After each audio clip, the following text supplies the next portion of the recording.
오늘 우리에게 주신 말씀 보겠습니다. 갈라디아서 5장 16절부터 26절 말씀입니다. 갈라디아서 5장 16절부터 26절 말씀입니다.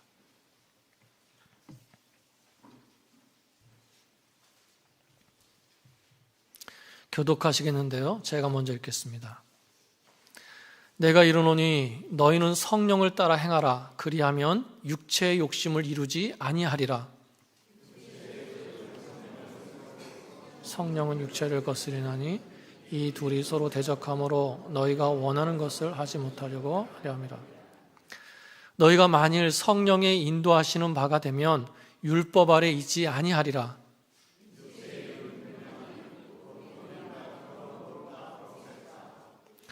우상숭배와 주술과 원수 맺는 것과 분쟁과 시기와 분냄과 당짓는 것과 분열함과 이단과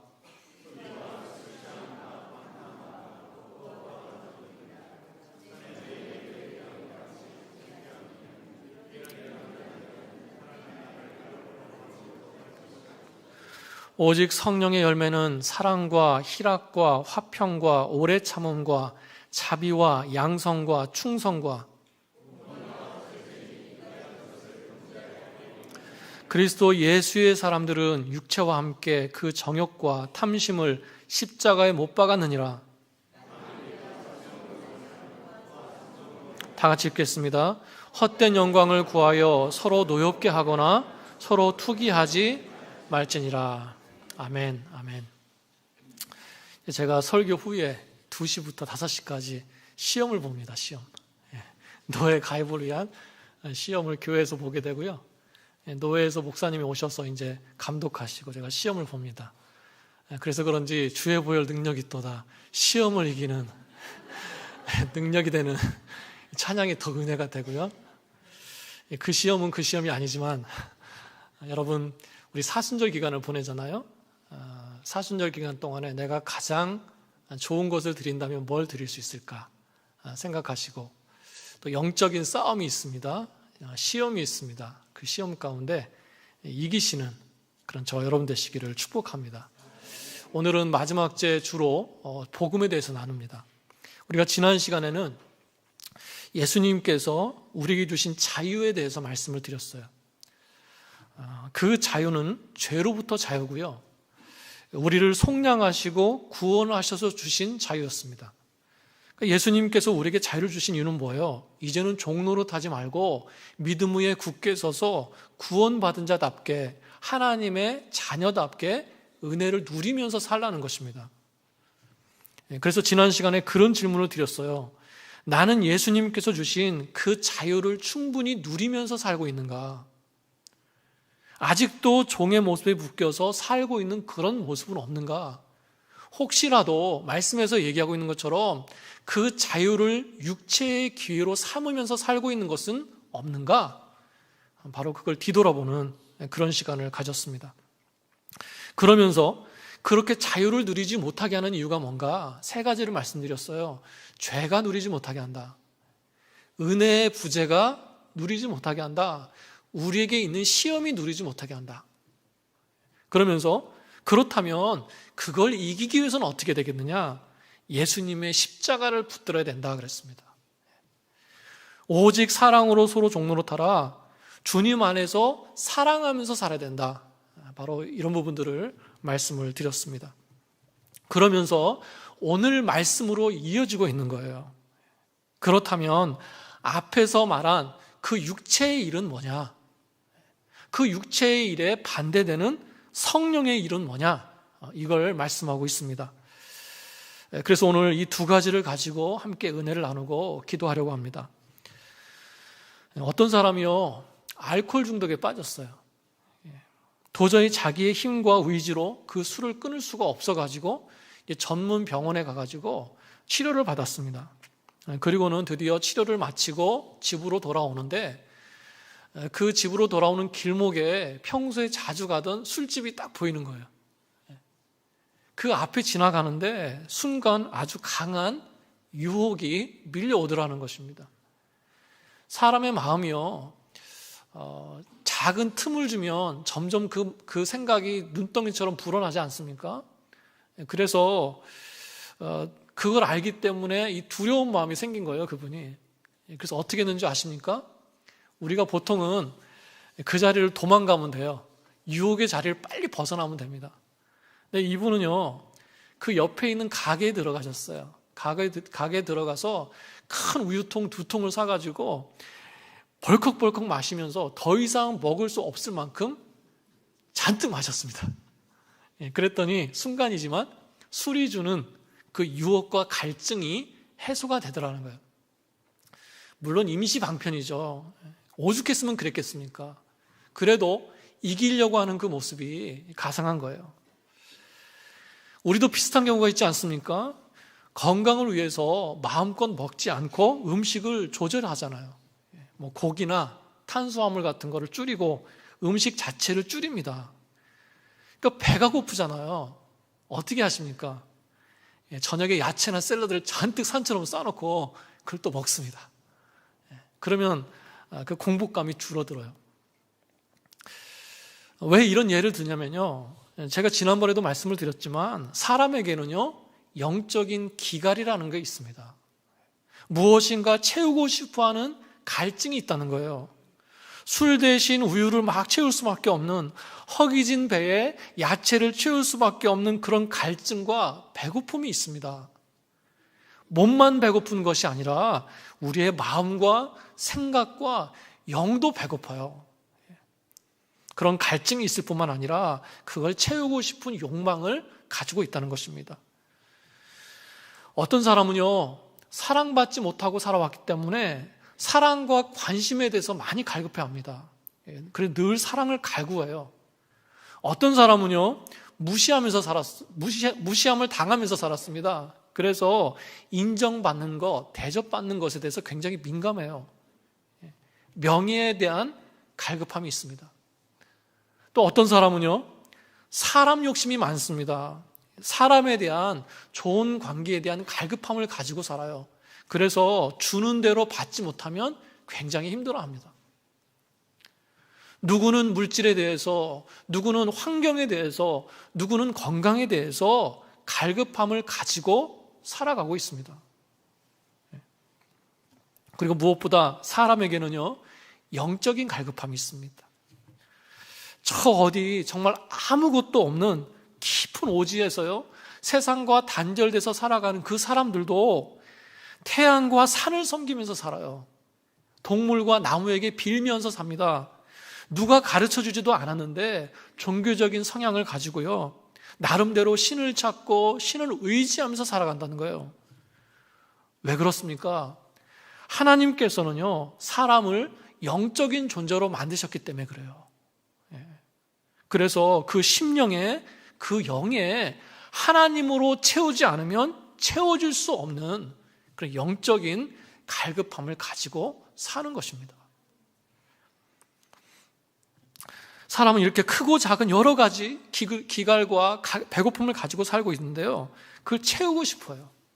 그러니까 그 갈증이 심해지면 아무거나 마시고 아무거나 먹으려고 한다는 것입니다. 그러니까 아마존 정글에 그 인디안 선교를 하러 갔는데요, 얼마나 힘들겠어요. 그 간 집사님이 평소에는, 같이 간 집사님 평소에는 굉장히 지적이고 이렇게 조용하고 차분한 분이세요.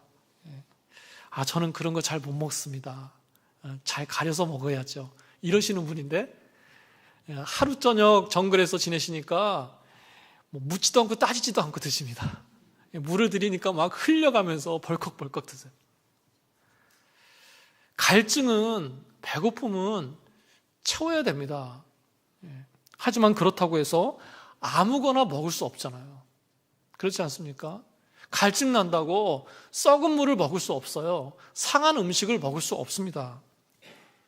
여러분, 내게 있는 그 빈 공간에요, 무엇을 채우면서 사느냐, 그게 참 중요합니다. 그거에 따라서 내가 바뀌고요, 내 신앙생활이 바뀌고 내 삶이 바뀐다는 거예요. 여러분, 오늘 말씀에서는 우리에게 무엇을 채워야 된다고 말씀하고 있습니까? 우리의 영적인 목마름에 육체의 소욕을 채우지 말고 성령을 채우라고 말씀하고 있어요.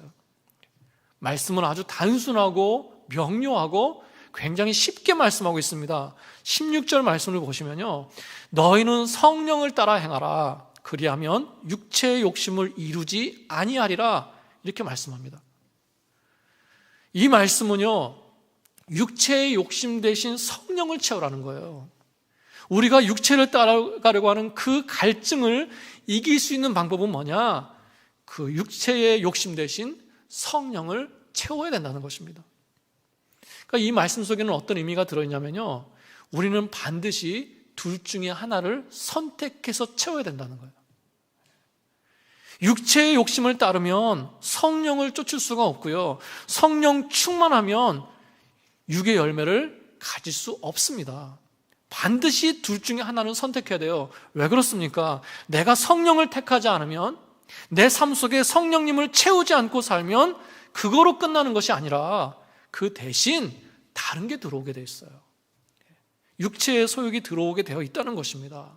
왜냐하면 그 빈 공간에는 반드시 뭔가 채워야 되기 때문에 그래요. 내 빈 공간에 육체의 소욕을 채우면서 살아간다면 그만큼 성령님께서 내 속에서 일하시지 못하시는 겁니다. 여러분, 그러므로 무엇을 채우고 무엇을 채우면서 살 것인가, 이게 참 중요하다는 것입니다. 여러분, 사람은요, 채워진 것으로 드러나게 돼 있습니다. 기쁘니까 기쁜 표현이 나오는 거고요, 불만이 있으니까 원망이 나오는 거예요. 그래서 예수님께서 뭐라고 하셨습니까? 마음에 가득한 것이 입 밖으로 나온다 그랬어요. 그래서 그냥 지나치는 것 같고 비중 없이 흘리는 그런 농담 같지만 그 속에도요, 그 농담 속에도 그 사람의 마음과 생각이 녹아 있습니다. 그래서 곰곰이 곱씹어 보면 그 사람의 마음을 엿볼 수가 있어요. 숨길 수가 없습니다. 여러분, 누가 어떤 사람을 판단해요. 근데 그거는 그 사람의 생각이고 그 사람의 시각일 수 있습니다. 그게 또 오해일 수도 있어요. 그런데 한 사람, 두 사람, 여러 명이 얘기를 합니다. 뭐 그것도 그럴 수 있어요. 왜냐하면 그게 그 교회의 문화일 수도 있고요, 통속적이라고 하죠. 사람들이 일반적으로 생각하는 기준이 있기 때문에 그 기준에 맞춰서 얘기하는 것일 수 있어요. 또 거기에 오해가 중첩되어 있을 수 있습니다. 그래서 꼭 맞다고 할 수는 없어요. 그런데 장소도 바뀌고 사람도 바뀌고 시간도 오래 지났는데 여전히 내가 그런 비슷한 평가를 받고 있습니다. 나에게 그런 비슷한 일이 또 일어나고 있어요. 여러분, 그렇다면 그건 한번 뒤돌아봐야 돼요. 왜냐하면 그건 그저 내 겉모습만 보고 판단하는 것이 아니라 내 삶의 열매를 보고 얘기하는 것일 가능성이 많습니다. 그래서 하나님 앞에서 그걸 놓고 기도해 봐야 돼요. 사람은 속일 수 있어도 열매는 속일 수 없습니다. 내가 이미 그렇게 굳어져 버린 모습이 있는가? 그게 드러난 건 아닌가? 하나님 앞에서 기도해 봐야 돼요. 내가 나를 몰라서 그럴 수도 있고요, 알지만 보고 싶지 않아서 그냥 넘어가는 것일 수도 있습니다. 그러나 분명한 건 뭡니까? 내 삶을 드러내는 열매가 있다는 거예요. 그리고 그 열매는요, 내 심령에 내가 무엇을 채우고 살고 있는가, 내 영혼에 무엇을 채우고 있는가, 그걸 나타내는 증거라는 것입니다. 말씀은요, 우리의 갈급한 심령에, 내 삶에 육체의 일을 채우지 말고 성령을 채우고 성령의 열매를 가져야 된다고 말씀하고 있습니다.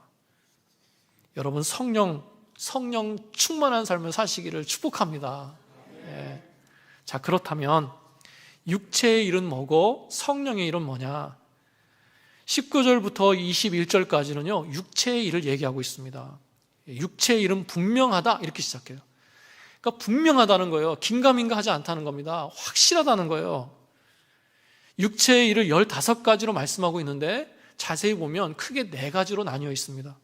먼저는요, 음행과 더러운 것과 호색하는 거예요. 여러분 보시는 것처럼 이 세 가지는 다 성적인 죄들입니다. 육적인 죄에 늘 빠지지 않는 것이 바로 이 성적인 죄예요.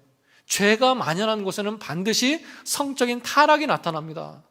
여러분 성경의 역사를 보면요, 망할 때마다 꼭 등장하는 게 두 가지인데, 하나는 우상 숭배하고요, 하나는 성적인 타락이었어요.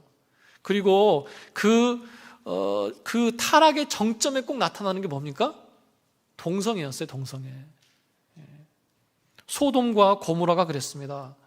소돔이라고 하는 그 영어의 뜻을 보면요, 그 소돔이라고 하는 그 뜻이 뭐냐면 남색, 수간 이런 뜻입니다. 그러니까 그 이름만 봐도 얼마나 성적으로 타락한 거예요.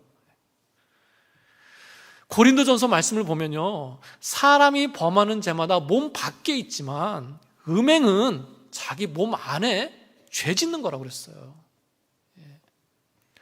여러분, 그래서 이 성적인 죄는 뭡니까? 하나님의 성전인 우리의 몸을 더럽히는 거예요. 두 번째, 뭘 말씀하고 있습니까? 우상숭배와 주술이에요.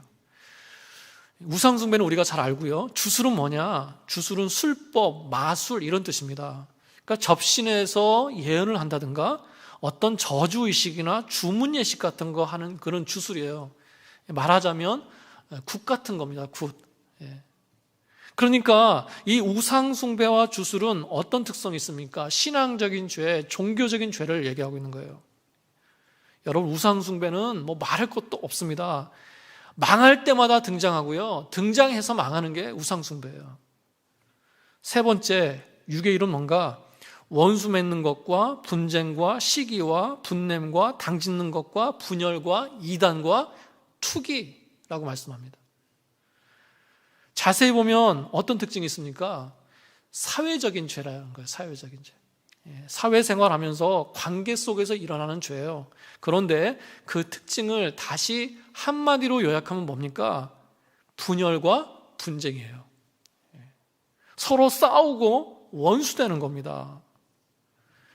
여러분 기억하시죠? 고린도 교회 안에 누구에게 세례받았느냐, 누구의 제자냐, 이 문제 때문에 바울파, 아볼로파, 게바파, 예수파, 파벌로 나뉘었어요. 교회에 분열이 일어났습니다. 그래서 바울이 뭐라고 얘기합니까? 너희가 바울의 이름으로 세례를 받았냐? 바울이 너희를 위해 십자가를 지었냐? 아니라는 거예요. 아니라는 겁니다. 누가 그렇게 하셨냐?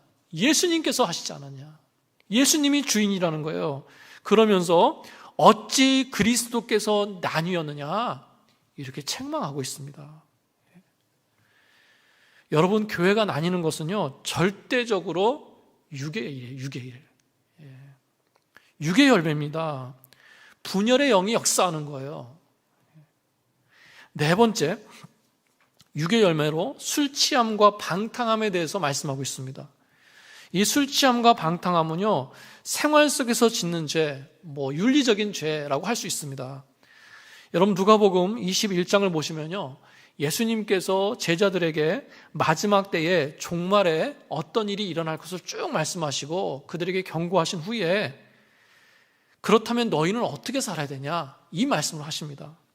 거기 보면요, 스스로 조심하라 그러세요. 스스로 조심하라. 그 말씀은 자발적으로, 능동적으로 거룩하게 살기를 힘쓰라, 이런 말씀이에요.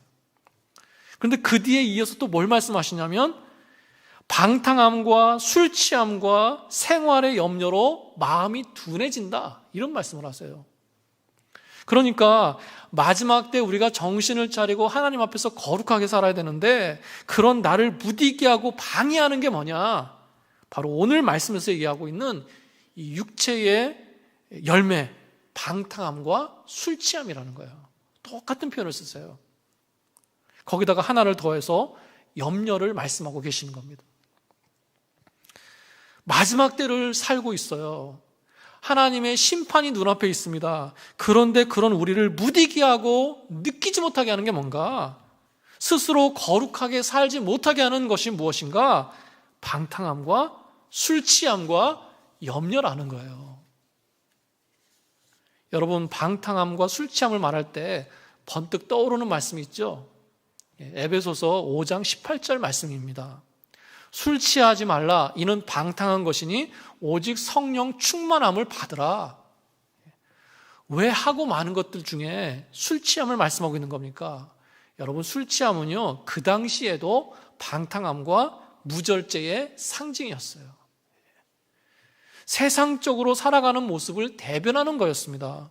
그런데 그 에베소서 말씀에서도요, 그렇게 술 취하고 방탕하는 육의 모습과 반대되는 모습으로 뭘 말씀하고 있어요? 성령 충만을 얘기하고 있다는 거예요. 술과 방탕함으로 대변되는 그 세상의 재미에 빠져서 살지 말고 성령의 이끌림 받아서 거룩하게 살라는 것입니다. 여러분, 이게 바로 육체의 일들이에요. 크게 4가지. 성적인 죄, 우상 숭배하는 죄, 분열하면서 싸우는 죄, 술 취하고 방탕해서 세상에 빠져서 살아가는 죄. 여러분, 이것이 육의 일이고 육의 열매라고 말씀하고 있습니다. 그러면서 이런 일을 하는 자들은 하나님의 나라를 유업으로 받지 못할 것이다. 이렇게 아주 강하게 말씀하고 계세요. 여러분, 그래서 혹시라도 우리에게 이런 육의 일은 없는가? 나에게 이런 일이 없는가? 우리가 한번 뒤돌아봐야 될 줄로 믿습니다. 자, 그렇다면 성령의 열매는 뭐예요? 22절부터 23절까지 성령의 9가지 열매를 말씀하고 있습니다. 지난 1월에요, 신년 특별 새벽기도 할 때 성숙이라는 주제를 가지고 이 성령의 9가지 열매에 대해서 자세히 한번 나눴어요. 다시 한번 간략하게 정리하면 이렇습니다. 사랑의 열매는요, 아카페의 사랑을 말합니다. 절대적인 사랑, 헌신적인 사랑을 말하는 거예요. 바로 예수님께서 우리에게 보여주신 그 사랑이 바로 이 사랑의 열매입니다. 희락은요, 즐거움, 기쁨, 행복, 이런 뜻이에요. 그러니까 세상적인 기쁨이 아니라 하나님께로부터 오는 기쁨을 말하는 겁니다. 영혼 깊은 곳에서 우러나는 기쁨이에요. 구원의 기쁨 있죠? 구원의 기쁨. 바로 그런 기쁨을 말하는 겁니다. 화평은요, 평안, 평강, 평화 다 같은 말이에요. 성경에서 같은 의미입니다. 폭풍우 속에 주시는 안전함이라고 그랬죠? 샬롬이라고 그랬습니다. 샬롬. 역경 속에서도 흔들리지 않는 평안함이에요. 그래서 이것도 세상이 주는 평안이 아니라 바로 주님께서, 우리 주님께서 주시는 그런 평안함입니다. 오래 참은 것은 인내하는 거예요. 말 그대로 어려운 일을 견뎌내는 겁니다. 이것도 그냥 단순히 참고 견디는 것이 아니라 믿음을 가지고 참는 거예요. 예수님께서는요, 자기를 거역하신 이들을 참으셨다 그랬어요. 예수님께서는 그 앞에 있는 기쁨을 위해서 그 고난을 참으셨다 그렇습니다. 예수님도 인내하셨다는 거예요. 자비는요, 다른 사람에게 친절하고 관용하고 긍휼을 베푸는 걸 얘기합니다. 그래서 성경에서는 이 자비를 은혜 이렇게 표현하기도 해요. 로마서에서는 이 자비를 선으로 번역하기도 했습니다. 양선은 뭡니까? 양선? 양선도요, 선을 행하는 거예요. 그러니까 앞에 있는 자비는 하나님께로부터 온 성품을 강조하는 것이라고 한다면, 이 양선은 뭐냐면 행하는 걸 더 강조하는 거예요. 적극적으로 자비를 베푸는 것, 그걸 양선이라고 합니다. 충성은 뭡니까? 신실하고 믿음직스러운 모습이에요. 성경에서 이 충성은 하나님의 일꾼들, 하나님의 청지기에게 많이 사용했습니다. 성실하고 순종하는 모습이에요. 온유는 뭡니까? 겸손하고 부드러운 마음이에요. 예수님의 대표적인 성품 중에 하나죠. 나는 마음이 온유하고 겸손하니 내 멍에를 메고 내게 배우라, 이렇게 말씀하셨습니다. 절제는요, 원래는 자신을 붙잡는 것이라는 뜻입니다. 자신을 붙잡는 것. 그래서 바울은 이걸 어떻게 표현했냐면 자신을 쳐서 복종시킨다, 이렇게 사용했어요. 그러니까 자신의 마음과 행위를 하나님 앞에서 순종하기 위해서 스스로 제재하는 것, 이게 절제입니다. 자, 보세요.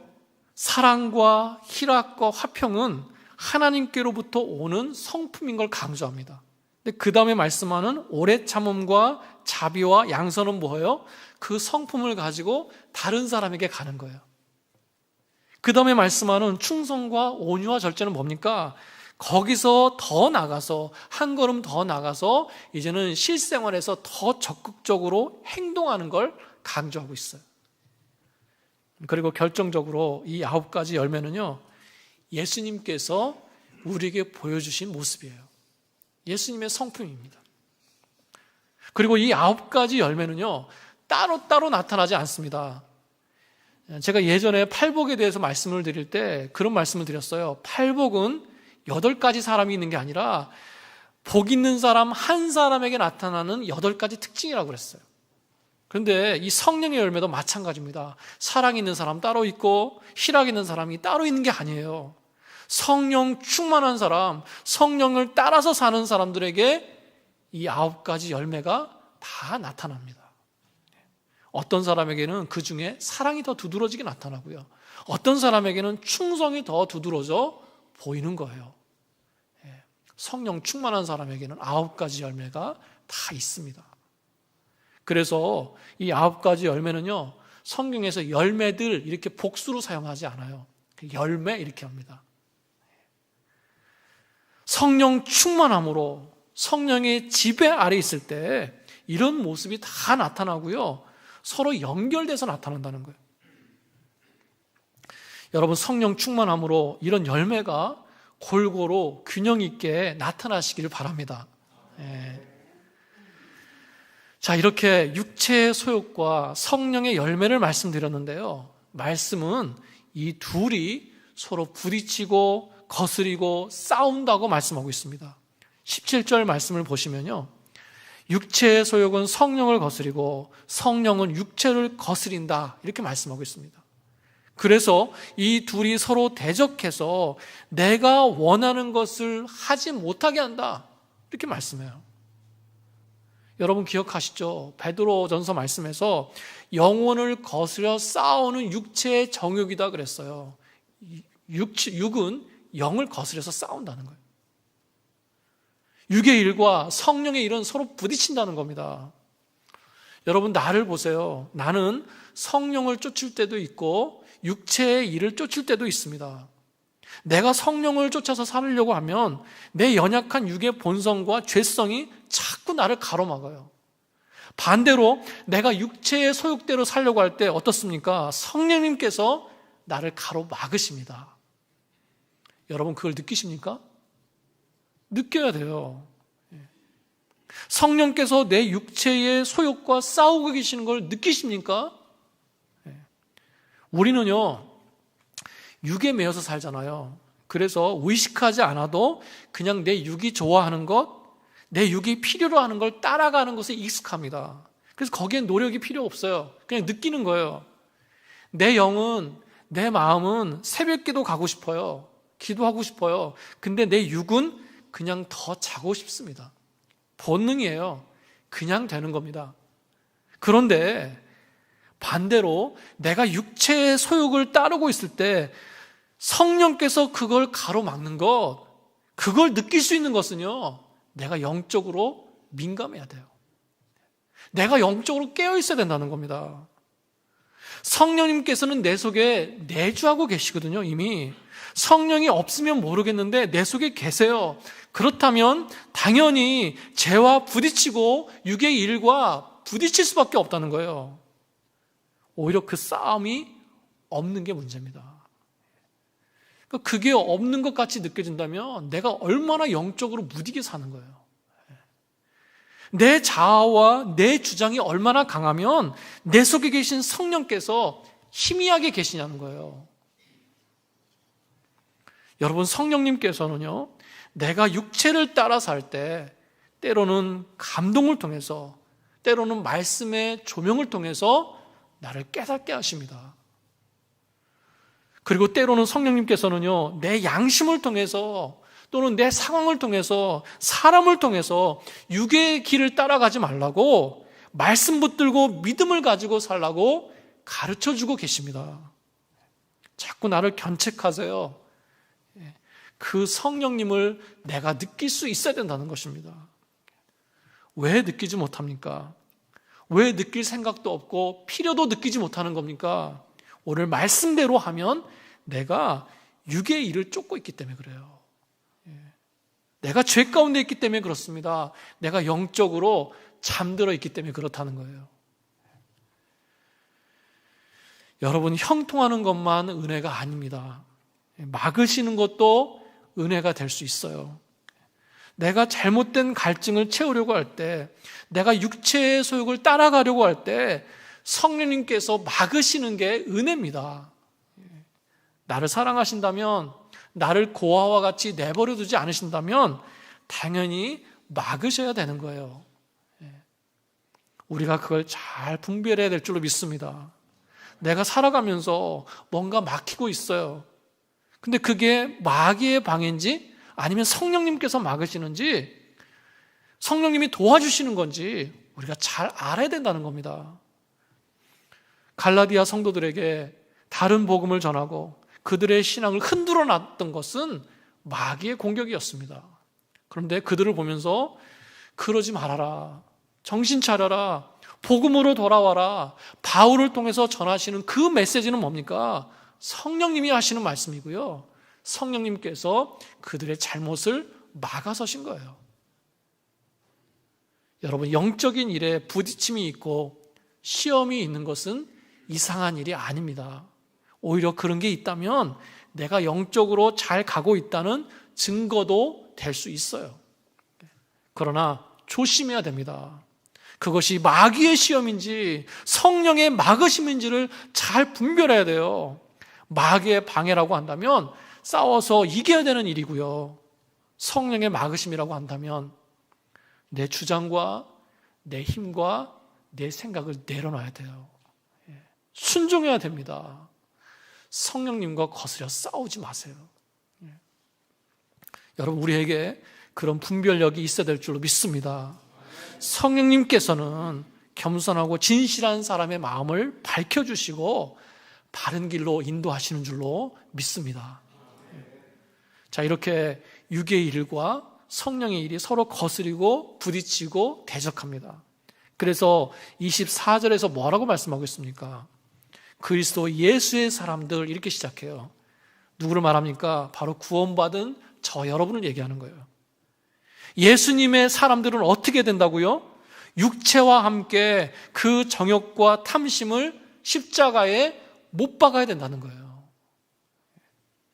여러분, 로마서 7장에서도 십자가에 못 박아야 될 이 정욕과 탐심에 대해서 말씀하고 있습니다. 로마서 7장 5절을 보시면요, 우리가 육신에 있을 때에 죄의 정욕이 역사해서 우리로 사망의 열매를 맺게 했다, 이렇게 말씀합니다. 거기서도 육체의 일을 얘기해요. 아주 오늘 말씀과 비슷합니다. 여러분, 정욕은 열정으로 번역하기도 합니다. 열정. 열정은 열정인데 잘못된 열정이에요. 하지 말라고 하는 죄에 대한 열정이고요, 앞에서 말한 육의 열매에 대한 열정이에요. 그 죄에 대한 열정이 점점 커져가지고 나에게 역사해서 나를 사망으로 달려가게 한다, 바로 이 뜻입니다. 탐심에 대해서도 말씀하고 있습니다. 로마서 7장 8절을 보시면 죄가 기회를 타서 내 속에 온갖 탐심을 갖게 했다, 이렇게 얘기합니다. 이 탐심도요, 욕망으로 번역해요. 욕망. 그러니까 탐심은 탐하는 마음이에요. 죄가 기회를 따서 내 마음속에 들어와 가지고 탐하는 마음을 갖겠다는 거예요. 하나님께서 아담과 하와에게 선악과를 따먹지 말라고 명령하셨습니다. 그런데 뱀이 그걸 따먹으라고 유혹했어요. 하나님께 불순종하라는 겁니다. 그 죄의 유혹이 아담과 하와에게 들어왔을 때 그들의 마음에 뭐가 생겼어요? 눈이 밝아져서 하나님과 같이 되고 싶은 마음, 그 선악과를 보고 먹음직도 하고 보암직도 해서 지혜롭게 할 만큼 탐스러운 마음, 뭡니까? 탐하는 마음이 생겼어요. 그걸 가지고 어떻게 했습니까? 탐심이 들어왔어도 이겨야 됐어요. 근데 그 탐하는 마음을 이기지 못하고 선악과를 따먹었습니다. 탐하는 마음을 따라서 죄를 행했고, 그 결과 로마서 말씀처럼 그들에게 사망의 열매가 찾아왔어요. 여러분, 오늘 말씀에서 또 로마서 말씀에서 얘기하고 있는 이 정욕과 탐심이 우리에게 있습니다. 내가 아직도 완전히 죽지 않아서 나에게는 그런 죄에 대한 열정이 남아있어요. 금지하신 것을 자꾸 행하고 싶은 그런 탐심이 수시로 찾아옵니다. 여러분, 어떻게 이길 수 있습니까? 24절을 다시 한번 보세요. 육체와 함께 그 정욕과 탐심을 십자가에 못 박았느니라. 십자가에 못 박아야 된다는 거예요. 내가 더 죽어야 된다는 겁니다. 그래서 바울은요, 형제들아, 나는 날마다 죽노라, 이렇게 얘기한 거예요. 여러분, 바울도요, 정욕과 탐심을 이겨야 된다는 걸 알았습니다. 그런데 자신도 그게 잘 안 되는 거예요. 그래서 그 뒤에 보면 뭐라고 고백합니까? 자신에게는 그 선을 행할 힘이 없다는 거예요. 내가 원하는 것을 행하지 아니하고 오히려 미워하는 그것을 행하고 있다, 이렇게 고백합니다. 원하는 바 선은 행하지 않고 원하지 아니하는 악을 행하는도다. 내 속사람으로는 하나님의 법을 즐거워하지만 내 속에 다른 법이 내 마음의 법과 싸워서 죄의 법으로 나를 사로잡는 걸 보는도다.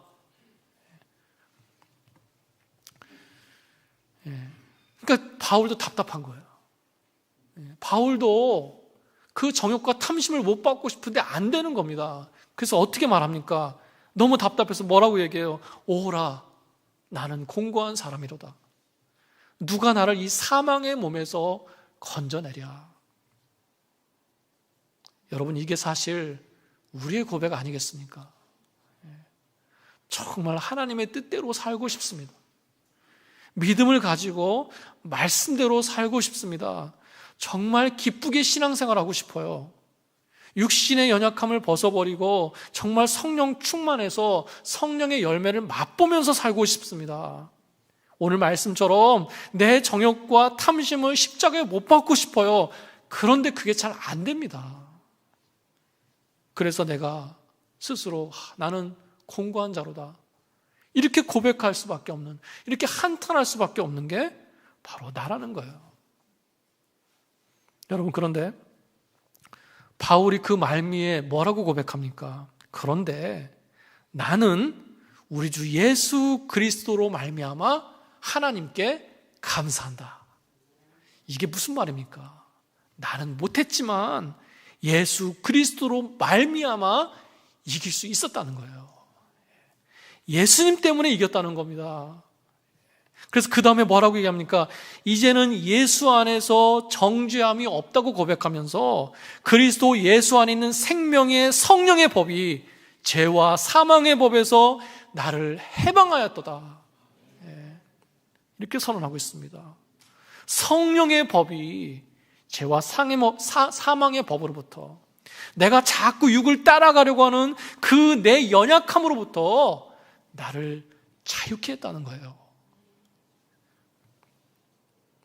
여러분, 예수님 때문에 자유롭게 됐고 예수님 때문에 그 자유를 지키면서 살 수 있었다는 것입니다. 여러분, 이 고백이 저와 여러분의 고백이 되시기를 축복합니다. 내 힘과 내 의지가 아니에요. 바로 예수님 때문에 이길 수 있는 것입니다. 그러므로 순간순간 나를 붙잡으려고 하는 그 정욕과 탐심을 십자가에 못 박으시길 바랍니다.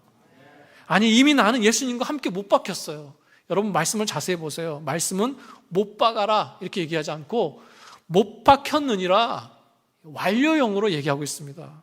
그런데 내가 십자가에 못 박으면서 산다, 나는 날마다 죽는다, 왜 현재형으로 얘기하고 있습니까? 그 말은 뭐냐면 이미 예수님과 함께 못 박힌 그 십자가를 내가 바라본다는 거예요.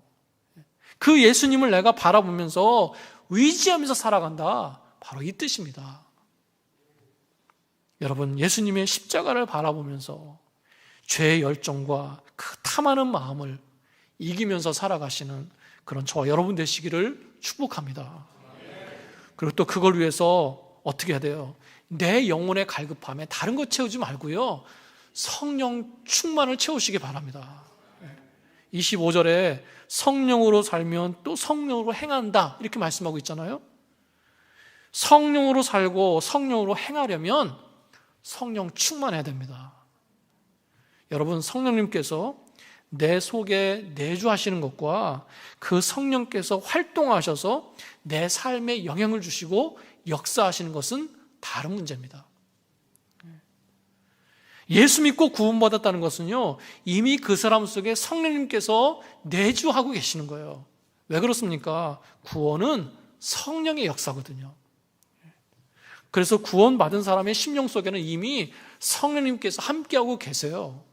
그런데 그것으로 끝나지 않고 내 실생활 속에서 성령께서 실제로 일하시고 역사하시는 것은 다른 일입니다. 성령님이 내 속에 계시지만 존재감 없이 희미하게 살 수 있어요. 반면에 성령의 강력한 임재와 역사하심을 체험하면서 살 수 있습니다. 여러분, 그 차이는 뭐예요? 바로 성령 충만의 차이라는 거예요. 성령 충만하냐, 충만하지 않냐? 성령 충만할 때 성령님의 인도하심을 받게 되는 것입니다. 성령 충만할 때 성령으로 행하면서 살 수 있는 거예요. 성령 충만할 때 육의 일을 이길 수 있는 것입니다. 여러분, 늘 성령 충만하시길 바랍니다. 그래서 성령님의 역사하심을 내 생활 속에서도 체험하는, 그렇게 살아가는 한 주가 되시고 또 사순절 기간이 되시기를 주님의 이름으로 축원합니다. 축원합니다. 아멘.